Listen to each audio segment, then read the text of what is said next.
had any training or anything at all. So I just got in the car and drove it in the practice session. And then when the race came up, I started the race, and I made about a lap and a half, and as I was going down this long straightaway, it began to smell really strong like gasoline, and I thought, you know what, that's probably bad. So I kind of backed off and drove it into the pits and parked it. I made 2 laps in my first racing event. The second one not very fast, but it was the right thing to do because they'd been messing with the carburetor and they'd left something loose, and it was just spewing gasoline all over the engine compartment. So I probably saved the car. Anyway, that was my first experience. So I'll jump way ahead. You've been a Texan most of your life. Midland, Odessa. We're in Austin, Texas. And what led you to wanting to build the first Chaparral race car? Well, I raced a good deal as an amateur. I went to work for Carroll Shelby Sports Cars, Inc. in Dallas in the late 50s, and I got to know Carroll, and I got to drive some of the cars there, and so I raced as an amateur for several years. And when I finally got to a point in my career that I thought I could compete at the upper level, I realized that when we had the really good races at the West Coast in that time, Riverside and Laguna Seca, and where the Europeans, Englishmen came over to drive in those races because they were high-profile races. They not only were better drivers, but they had better cars. And what they were selling to the Americans was last year's race car. And so I made my mind up at that point that I was going to build a car. And I got a good partner, another fellow from Midland, Hap Sharp, and we put together a little company and started to design and build a sports racing car. And we thought that we would build something that we could compete against anything, and that's what we tried to do. So the Chaparral 2 had a lot of innovation on it, and that the iteration of those cars continued.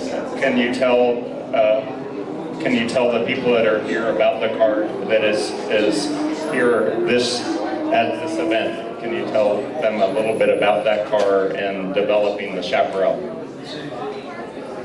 The aerodynamic part, etc. The start of the wing era. All right, I didn't get quite all the question, but I went to school to become a geologist. I thought I was going to follow my dad into the oil and gas business, and I got about through the first year, and I decided that really wasn't what I wanted to do, and I made a decision to switch into mechanical engineering, and then I had a kind of a year makeup, a lot of work to do to make up the engineering courses. I didn't take the first year, and then I really started enjoying it, and that I figured out that was my field. That was where I wanted to be, and so I did graduate as a mechanical engineer, and I've just been amazed at how useful that's been to me in my life.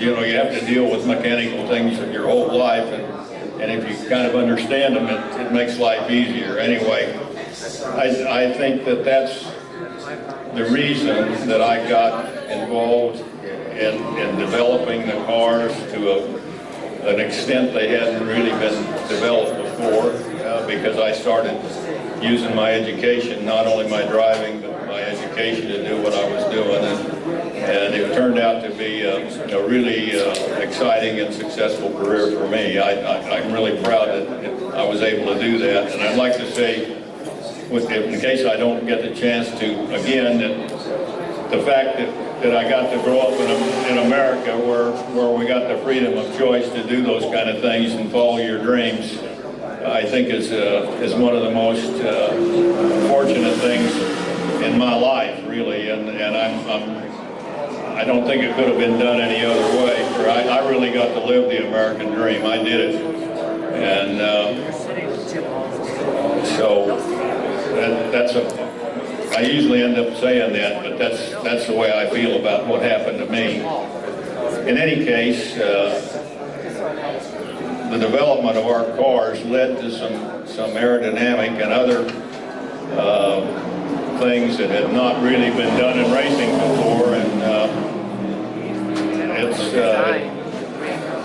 I don't know how you want to tie that into what's here, but I probably started learning about applying a vertical aerodynamic force on cars way early in the game, and so that's what I did through most of my career. I figured out how to apply an aerodynamic download on the car to improve its performance, and where to put it and how to do it, and did it in several ways, and that was probably what made our cars as successful and iconic as they turned out to be, basically.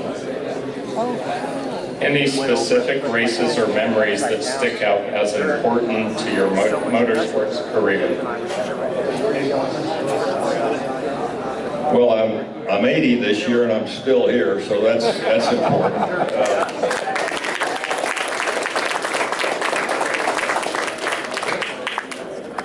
You know, during my racing career, race car driving was a pretty dangerous activity.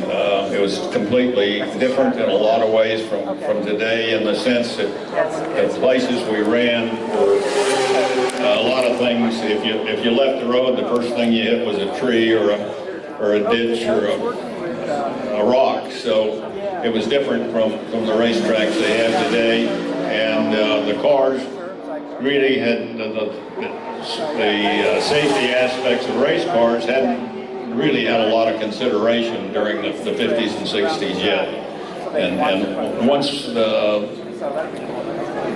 we started losing drivers, everybody got concerned about it, and I think the safety of racing has changed an awful lot during my lifetime. The tracks and the cars and all the equipment that you use, safety equipment, is so much better that it's changed a lot. Doesn't mean it still isn't dangerous. It is. There's some danger involved in it, but I'm really pleased to see that the accidents that we're having were typically are minor compared to what a lot of them that I saw in my lifetime. I could have sworn.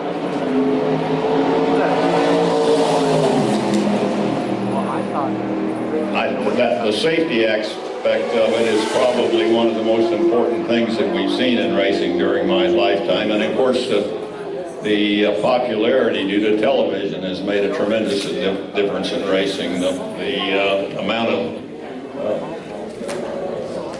financial input into racing is so much bigger than it used to be that the whole sport has changed, basically.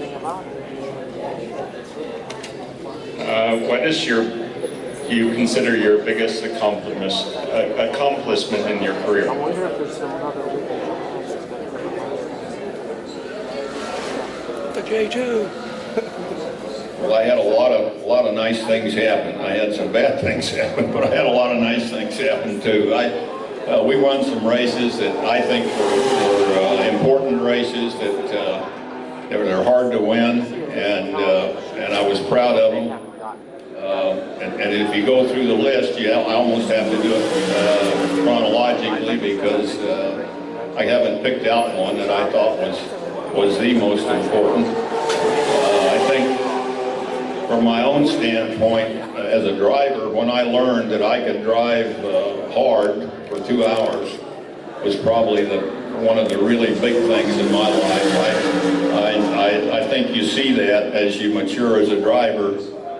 You can qualify quick for a while, and you can run quick during the race for a while, but when you find out that you can actually run hard for the whole race, and your concentration and physique is able to do that, that was a big accomplishment for me. in the cars, we had the good fortune to win the U.S. Road Racing Championship in 1964, which I felt like was a major accomplishment for our team. We ran in 1965. We entered 22 races, and between Hap and I, we won 16 of them. So I felt like that was a great year for us. And they weren't all easy races. We won the Canadian Grand Prix. We won the Road America 500. We won major races in California that year. So it was a big year. 1966, we won the Nürburgring 1000K race in a chaparral that American car had not won one of those major European races in 40 years. So that was a pretty big deal for us. I can't think of the one. You know, you're gonna say, well, which one's which? Well, you know, we went to Indianapolis in the 70s, and because I hadn't done it before, I kind of did it on a dare in a way. I was at a party with some friends in Midland, and one of the guys said to me, he said, let's go to Indy. And I said, what do you mean, let's? And we talked about it a little while, and so I put together a business plan to run an Indianapolis team, and I took it around and I showed it to the 10 guys that I knew were interested in racing in town, and the first guy said, I'll take 2 units. And so, boy, the rest of it was easy. You know, I went around and talked to the rest of them, and I had about 70% of the deal sold in the first week. I ended up putting the rest of it together, and Carl Haas and I had just done the Formula 5000 race series in 1974, 5, and 6 with Brian Redmond driving, and we killed him. I mean, Brian did a great job for us. He won a championship 3 years in a row. Our guys the team was well put together. Carl raised all the money, and I got to pay attention to the mechanics all the time and the technical part of it. So that was fun, and we beat some really good teams. Al Unser being one of the drivers that was raced against us, and Mario Andretti, and a lot of guys. It was a combined USAC SCCA event. And so when we decided to go Indy racing, I had heard that Al was wanting to move, so I just went to Phoenix and sat down with Al and said, Al, I want to go Indy. You want to go? And he knew enough about our racing team, that I signed up Al Unser within 2 weeks of talking to him the first time. So that was the start, and we put together a team that was a full race team by the time we went to Indy, which is kind of, I'd say, that was an accomplishment. We ended up winning the Ontario 500, the Indy 500, and the Pocono 500 in 1978 with Al. And that really put us on the map with IndyCar. And so I'd have to say that going to Indianapolis and winning the race was a major event for us.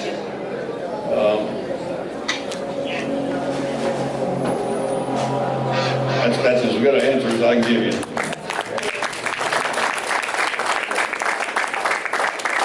I would like to bring the mic out into the crowd. If anyone had questions, I'll hand this one to Dad, and I'll bring the other one out. Or Connor, you want to grab that? Anyone have any questions for him? There we go.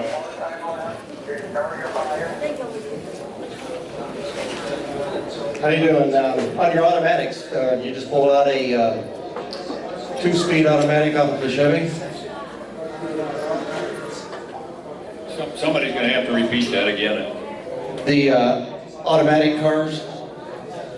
Oh, okay, so you're talking about automatic transmission. Yes. When we started to build our car, we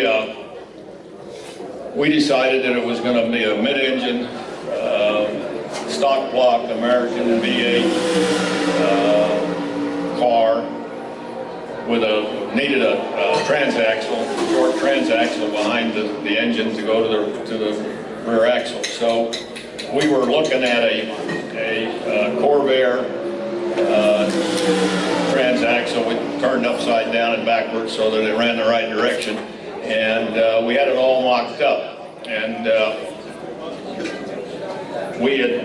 I went Formula One racing in 1963. We started our car in 1962, and I got an offer to go Formula One racing with British Racing Partnership in 1963 because I put together, I had a Lotus 21 4-cylinder Formula 2 car, and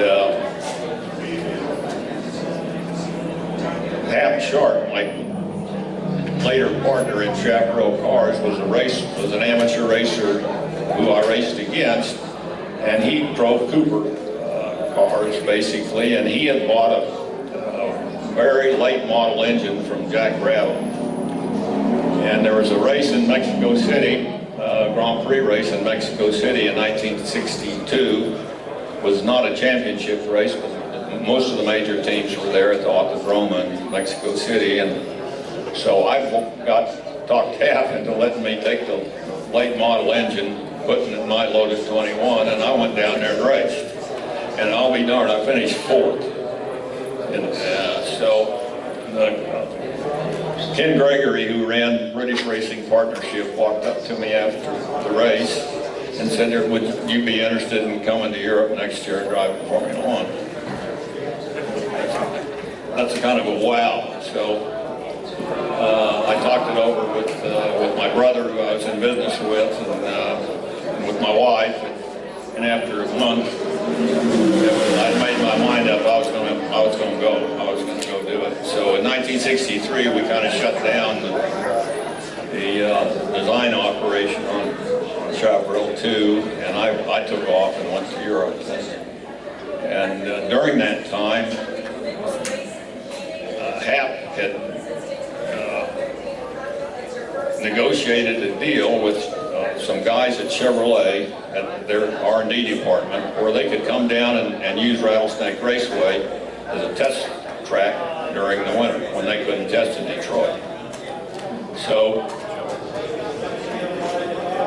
one of the fellows that came down was a guy named Frank Winchell, who ran Chevy R&D, and he looked at Chaparral 2 and on the design stage and mock-up stage, and there it was sitting there with a Chevy V8 with a Corvair transaxle in it. And he looked at Hap and he said, "Did you know I was a transmission engineer?" Hap said, "No." He said, "Yeah, I worked at Allison 11 years. I know all about those things. That looks like a kind of an interesting project." So that was the start of it. We ended up starting our car in 1963, the end of 1963, with manual shift transmissions. I used a Pilati, and Hap used a Cooper in his car. We had 2 cars. But pretty soon, I started testing a car that had a torque converter and a single gear, one gear speed, and that's the way we were going to do it. We were just going to use a single speed with a torque converter. You got to, I mean, these cars weigh 1,200 pounds, 1,250 pounds with a 300 cubic inch Chevy in them. And the first time Hap drove one, and he said, "What do you use first, second, and third for?" And I said, "I don't know, to get going." He said, "Well, you can spin the wheels in fourth." And I said, yeah, you can. So that was kind of where this whole thing came from, and it was kind of a joint development between Chevrolet R&D and ourselves. And I drove one of their cars with it quite a bit. Zora, I'm telling you a lot of things that I remember. Zora Duntov brought down a car called GS2 to Midland to run in the winter, and I drove it. It had this transmission in it, and it was kind of it was a bit of a slug. It's a four-wheel drive car, and but it had this transmission in it, and I got to drive that. And then later on, they brought another test car down there with it, and I got to drive it. It was it wasn't a four-wheel drive car. It was called GS2B, and it was really, when you looked at it, it was really a copy of our car. They'd spent enough time testing in Midland and seen what we were doing that they went back and built one that looked damn near like our car. And so I drove it quite a bit. Come 1964, one day I said, why don't I try that in a race just to see what happens. So we put it in our car and went to Laguna Seca with it in 1964, and won the race.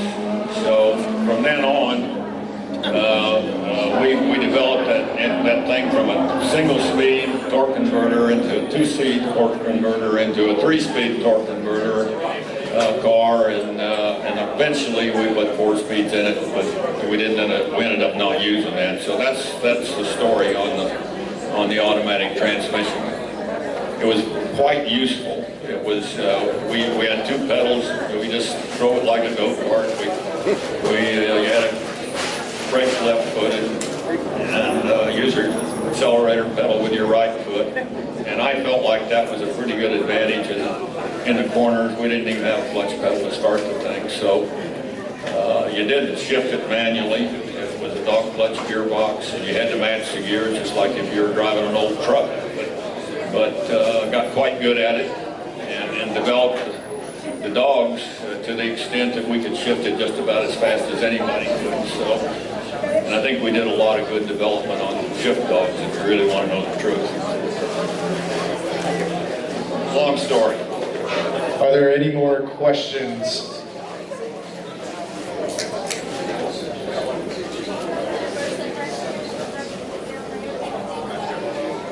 First off, thanks for your time. We really appreciate your being here and taking time to talk with us. But in your mind, what makes for a success, over this way, what makes for a successful racer and what makes for a successful team in your mind?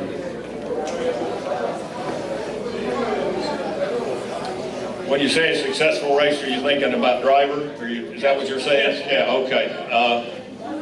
Well, I think a successful racer's probably got to have the physical capabilities, number one, which is the hand-eye coordination and just to be able to do all the mechanism part of it. And he's got to have the desire to do it. It's a pretty special kind of a competition because, it's not like when you make a double bogey, you just put it down and you go on to the able to concentrate exactly on what you're doing at the time, and you end up ignoring a lot of other things that go on during the time you're in the race car, but you concentrate exactly on what you're doing. I fly airplanes too, and it's a lot different from flying an airplane because what's going to happen to you in the airplane doesn't happen in a quarter of a second, you're always got a little time to correct it or do whatever it is you need to do. But in a race car, you make a decision to do something, and it happens right now. So that's why it takes that kind of concentration, and then it takes a commitment to your physical capabilities. In addition to that, today for sure, with the G-loads that are going up and the way these cars stick and the way they accelerate and stop, you really got to be a physical specimen. I think you got to work at it.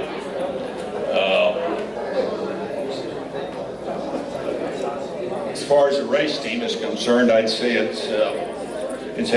number one, you got to have adequate financial capability. You got to have enough people to do the job that you're trying to do. It's the people that makes the difference to the team. So that's the important part, is putting together the right people in the right job and letting them do their job. And I think it takes a lot of preparation. You just got to make sure that you try not to leave anything to chance with what you do, and you try to make sure that when you get there, you're ready to race. If you're behind all the time, you can't get caught up. And if you go to the racetrack and something breaks and you don't get to practice much, you don't qualify very good. So you really got to get there ready to go, get your practice in, and try not to make any mistakes during the race. And that takes a lot of practice, you know, just to go through if you're going to have to make a pit stop or whatever you're going to do. So it's a big commitment. To make a race team work, it's a big commitment of people, and it requires that they all want to do their own job, and so I think the management style is important too, just so that you let those people do what it is and let them do it well. Any other questions from the group? Thanks for being here. In your driving career, who was the one competitive driver that you just dreaded to go against? Well, I tried it both ways. I enjoyed flying a lot. I started flying tail draggers when I was pretty young, and then so, you know, just the physical part of flying is fun. You know, put it on the ground, make it squeak, and so I tried some aerobatics, and I built a little airplane to do that. I managed to get that done in my career, and I flew in some aerobatic contests. I won a couple, but I was involved enough in racing that I couldn't just, you know, couldn't continue to do that. So I used it for transportation too, and so I did it both ways.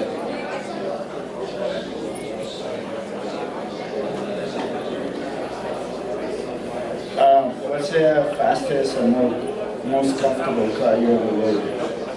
The most Fastest and most comfortable.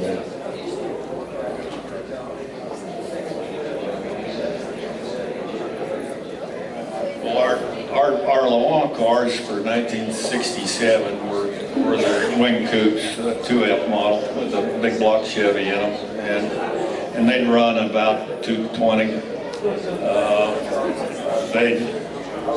They were balanced at speed. They rode well over the bumps. It was a nice car to sit in because it was a fiberglass reinforced tub, and it was a lot nicer to ride in than the aluminum ones, by the way. And it didn't make the noise. It absorbed a lot of stuff that you felt in the aluminum ones that we built anyway. And so the composite car was a nice car to drive. It's cool also, which was nice. So I'd have to say, as far as going fast in a car, 2F was probably the best one that I drove. I had a lot of my drivers, by the way, tell me that our cars were the nicest car that they drove. And I think that has to do with the test driver, which was mostly me. And I wanted it right. I wanted it, that's how you drive fast, is to have confidence in what that car is going to do every time you make a move in it. If you set it, if you jump on the brakes, whatever you do, if you know what the car is going to do, you can drive it fast. And so that's what I tried to do. And I tried to make it also physically not too difficult, so that it didn't take forcing it around, or you could more or less drive it like you were, I don't know, more like you were playing a musical instrument than riding a horse. And to me, that was important. And I know some of our mechanics, when I would come in and say, look, the throttle linkage just doesn't feel exactly right at a quarter open. I want you to go through the throttle linkage again, and let's look and see where the butterflies are and where everything is, and we do it again, you know. And I know some of my guys got tired of that, but I had a lot of really loyal people that worked for me, and I think they believed in me, and I think when I asked them to do that, my management style is not to say, hey, would you do this? I'm going to go have a beer. My management style is to say, hey, let's do this. And I just jump in there and do it with them. And so unless I was driving and it was got to be 10:30 or 11 at night, and I'd say, hey, I'm going to go get some sleep, they'd let me off then. But the rest of the time I was in there working with them.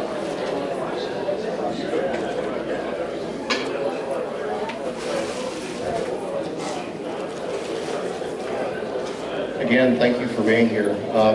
From the inception of the Chaparral, how long did it take development-wise before you felt comfortable to putting it on the track?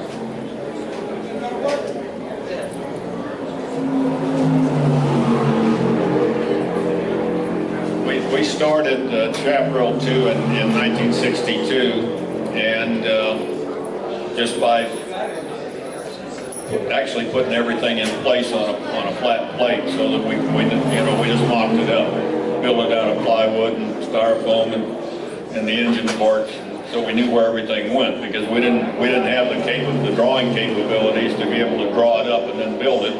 We had to find out where it went before we made the drawings. And so from that we started running it in